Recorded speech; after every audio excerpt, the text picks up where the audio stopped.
Hello students, welcome back to Monix one. Monix one के अंदर आज हम डिस्कस करने वाले हैं सी चार्ट। सी चार्ट का मतलब यहाँ पे है कैलकुलेटिव चार्ट। एक ऐसा चार्ट हम बनाने वाले हैं जिसमें ये सारी की सारी बातें हम क्या करेंगे, इंक्लूड करेंगे और उसके ऊपर हम प्रैक्टिस करने वाले हैं। ठीक है, इस तरीके का कोई चार्ट होगा जो आपको मैंने टेलीग्राम चैनल या व्हाट्सएप चैनल पे ऑलरेडी अपलोड कर दिया है। यहाँ से चीजें आपको क्लियर होंगी नहीं तो आप वहां ज्वाइन करके उसको डाउनलोड कर लें और खुद से आप उसको बना लें। ठीक है, अब हम डिस्कस करते हैं। सर, इस वीडियो लेक्चर में मैं आपको समझाने वाला हूं कि सी चार्ट अपने पास क्या है, क्या उसके बेनिफिट्स हो सकते हैं और किस तरीके से आप उसको प्रिपेयर करेंगे, इन फ्यूचर में आप उसको किस तरीके से काम में ले सकते हैं। तो समझते हैं हम इस चीज को कि सर क्या है। सबसे पहली चीज, ये सारी बातें हम इसके अंदर इंक्लूड करने वाले हैं। टेबल्स आपकी है जिनको आप प्रोडक्ट्स बोल सकते हो। इसमें मैंने कुछ इंपोर्टेंट प्रोडक्ट भी आपके लिए डाल रखे हैं, जैसे कि 36 इंटू 3 अपने पास क्या होगा, डायरेक्ट आपको पता होना चाहिए कि 108 होने वाला है। ठीक है, इस तरीके के कुछ इंपोर्टेंट प्रोडक्ट और प्लस 1 से लेके 25 तक की जो आपकी टेबल है वो इसके अंदर इंक्लूड की गई है और बहुत ज्यादा यूजफुल है ये चीज। और किस तरीके से ये आपके माइंड को काम करती है वो हम देखेंगे लास्ट में। ठीक है, स्क्वायर एंड क्यूब, 1 से 30 तक स्क्वायर और 1 से 20 तक का क्यूब जो है इसके अंदर इंक्लूड मैंने किया है। ट्रिपलेट्स हम इसके अंदर लेकर चलेंगे। सर, ट्रिपलेट्स क्या है? जैसे कि राइट एंगल ट्राइंगल में कोई भी दो साइड आपको दी गई है, ये 5 है और ये अपने पास क्या है, 3। तो आप पाइथागोरस से ये वाली साइड निकाल सकते हैं, लेकिन आपको अगर ट्रिपलेट्स याद है तो आप डायरेक्ट यहाँ पे बता पाएंगे कि ये कितना हो गया अपने पास, 4। ऐसे ही अपने पास ये कितना हो, सपोज ये 13 है और ये कितना अपने पास 12, तो ये कितना हो जाएगा 5। इस तरीके से आप ट्रिपलेट्स को याद करेंगे। √2 की वैल्यू अपने पास कितनी होती है, √3 की वैल्यू अपने पास क्या होती है, वो सारी चीजें मैंने किसके अंदर इंक्लूड किया है, सी चार्ट के अंदर। ट्रिग्नोमेट्रिक रेशियोज, जैसे कि sin 30 की वैल्यू अपने पास क्या है, tan 45 की वैल्यू अपने पास क्या है, वो सारी की सारी बातें इंक्लूड रहेंगी। ऐसे ही log 2 log 3 की वैल्यू हम याद कर लेंगे सी चार्ट से। फ्रैक्शंस की वैल्यू, जैसे 1/8 को हम कितना लिखेंगे, 0.125। 1/9 कितना हो जाएगा, 0.11। इस तरीके से चलेगा। 1/4 कितना होता है, 0.25। ये चीजें जिस तरीके से मुझे डायरेक्ट याद है वो आपको भी थोड़े टाइम के बाद होने लगेंगी। आप सी चार्ट को प्रिपेयर करें। तो ये सारी बातें हम इंक्लूड कर रहे हैं किसके अंदर, सी चार्ट के अंदर। अब मैं आपको कुछ बातें बताने वाला हूं, यहाँ से आप चीजों को अच्छे से समझेंगे। ये अपना वीडियो लेक्चर नंबर 7 है। इससे पहले मैंने 6 वीडियोस आपके लिए अपलोड कर दिए हैं, वो देख के आप इसको देखेंगे तो चीजें आपको ज्यादा समझ में आएंगी। ठीक है, बेनिफिट्स इसके क्या क्या हो सकते हैं वो बात हम देखने की कोशिश करते हैं कि सर इंडिपेंडेंट सी चार्ट के ऊपर आप जब प्रैक्टिस करते हैं तो आपको चीजें इंडिपेंडेंट याद रहने लगती हैं। कैसे, एक बेसिक सा एग्जांपल अगर मैं लूं, और आपने ये चीज फील भी की होगी कई बार मैथमेटिक्स के अंदर, जैसे कहीं आपके सामने लिखा हुआ आ गया 12 इंटू 5, तो बच्चा क्या करता है, 12 इंटू 5 को लिखने के लिए उसके माइंड के अंदर ये सीक्वेंस याद रह जाती है और वो सीक्वेंस को रिपीट करता है बार बार। 12 इंटू 1 सोचेगा, फिर 2 3 ऐसे करके वो किसके पास आएगा, 5 के पास। यानी कि उसको इंडिपेंडेंट ये चीज याद नहीं है। लेकिन आप सी चार्ट के ऊपर प्रैक्टिस करेंगे तो आपको चीजें इंडिपेंडेंट याद होंगी। क्यों सर? क्योंकि सी चार्ट मैंने मिक्स करके बनाया है, सीक्वेंस में उसको रखा ही नहीं मैंने।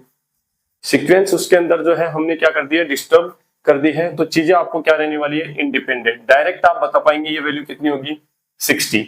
ऐसे कहीं आपके पास आ गया 13 इंटू 7, तो आप कितना बता पाएंगे, 91। कुछ भी आपके पास वैल्यू आ गई, 8 इंटू 6 कितना होगा, 48। बिना रुके बिना कुछ सोचे हुए आपको आंसर्स आप दे पाएंगे। तो चीजें आपको क्या रहेंगी, इंडिपेंडेंट याद रहेंगी। बोलो, बात क्लियर है क्या? एक एग्जांपल और मैं लेता हूं। जैसे आपने देखा होगा sin 0 की वैल्यू अपने पास 0, sin 30 की वैल्यू अपने पास 1/2, ऐसे अपने पास sin 60 की वैल्यू अपने पास कितनी होती है, √3/2। ऐसे चलता रहता है। तो बच्चे को अगर पूछा जाए कि cos 30 की वैल्यू बताओ, तो cos 30 की वैल्यू सोचने के लिए वो पहले क्या देखता है कि sin 60 कितना होता है, वही अपने पास क्या होगा, cos 30। तो ये वाली वैल्यू आप याद करने के लिए sin 60 के ऊपर क्या हो जाते हो, डिपेंड हो जाते हो। लेकिन सी चार्ट प्रैक्टिस करने के बाद ऐसा आपके साथ होने वाला नहीं है। डायरेक्ट आप बता पाएंगे ये कितना होगा, √3/2।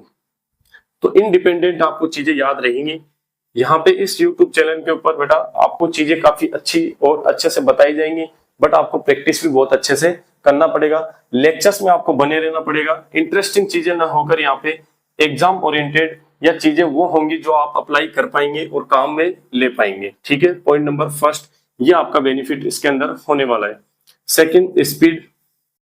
कैलकुलेटिव चार्ट आप अच्छे से प्रिपेयर कर रहे हो तो स्पीड तो आपकी बढ़ेगी बढ़ेगी, उसमें तो कोई डाउट ही नहीं।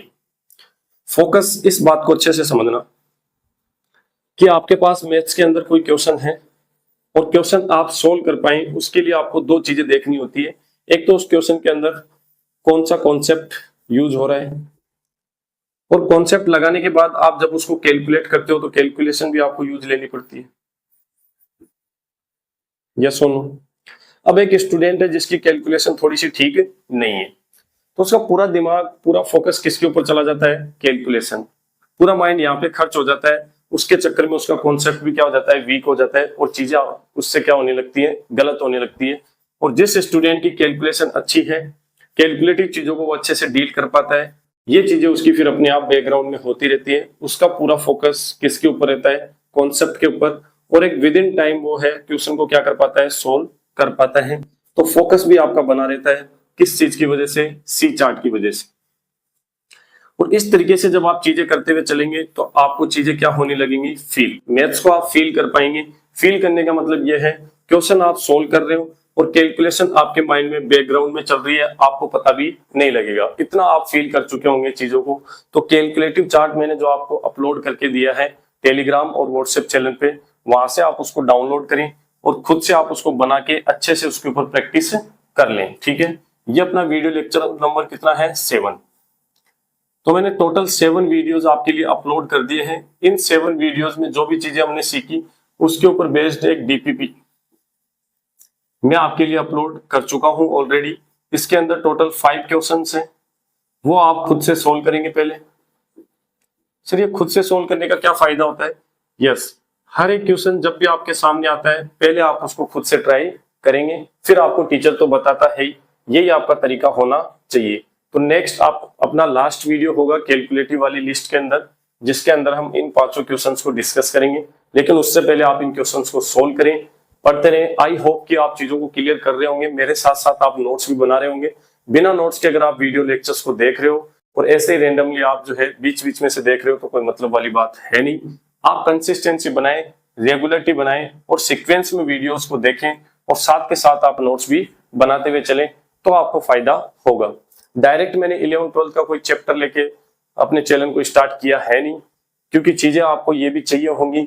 बीच बीच में मैं इन चीजों को काम में लूंगा, काफी इंटरेस्ट आएगा पढ़ने का जब आप ये चीजें क्लियर करके अपने आने वाले लेक्चर्स के अंदर आएंगे। बहुत मजा आने वाला है। तब तक के लिए आप इन चीजों को तैयार करें। मिलते हैं किसी नेक्स्ट वीडियो में। Thank you.